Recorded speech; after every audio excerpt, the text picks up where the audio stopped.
যথাসময়ে রামচন্দ্র চট্টোপাধ্যায় এসে উপস্থিত হলেন। ভবতারিণী মায়ের দায়িত্ব রামচন্দ্রের উপর ন্যস্ত হল। কিছুকাল উনি মায়ের পুজো চালিয়ে গেলেন রামকুমার চট্টোপাধ্যায়। তারপর যখন উনি একটু অসুস্থ হয়ে গেলেন, শারীরিকভাবে আর পারছেন না, তখন উনি ওনার ছোট ভাই গদাধর তাকে নিয়ে জানবাজার রাজবাড়িতে এলেন এবং রানীমার সম্মতিতেই দক্ষিণেশ্বরের ভবতারিণী মায়ের পুজোর দায়িত্ব সঁপে দিলেন।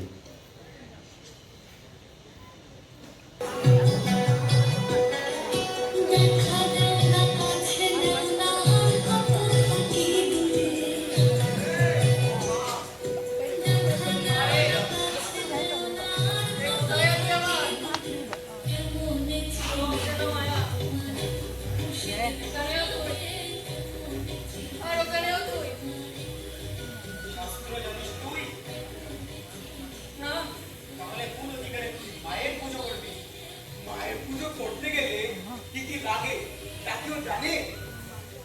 জানি বল তাহলে কি কি লাগে?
সম্মান দিয়ে তো বাঁচালে তো এমন তার চোখে দেখুন অন্যরকম আলো।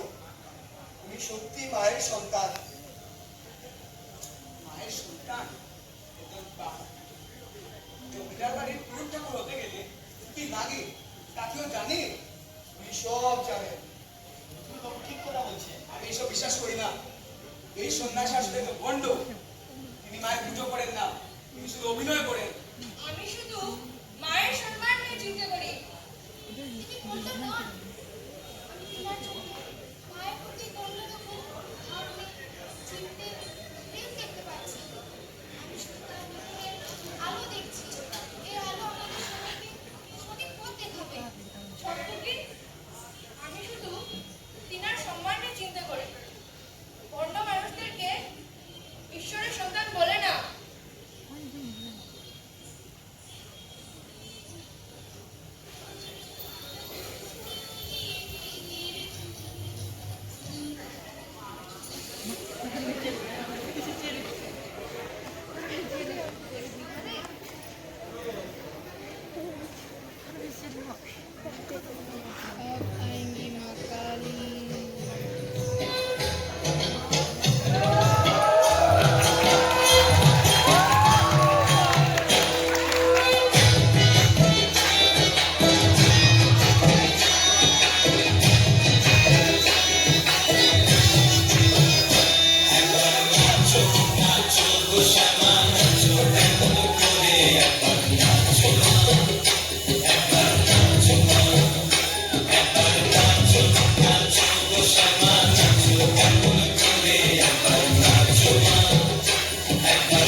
তারপর হাজারো পরীক্ষা, হাজারো প্রশ্ন, হাজারো সমস্যা, সব কিছু নিয়ে ভেসে আসলেন আমাদের সামনে যুগাবতার শ্রী শ্রী রামকৃষ্ণ পরমহংসদেব, যিনি আমাদের শিখিয়েছেন যে মানব ধর্মই পরম ধর্ম। বলে গেছেন সবাইকে, তোদের চৈতন্য হোক, তোদের চৈতন্য হোক, তোদের চৈতন্য হোক। ধন্যবাদ।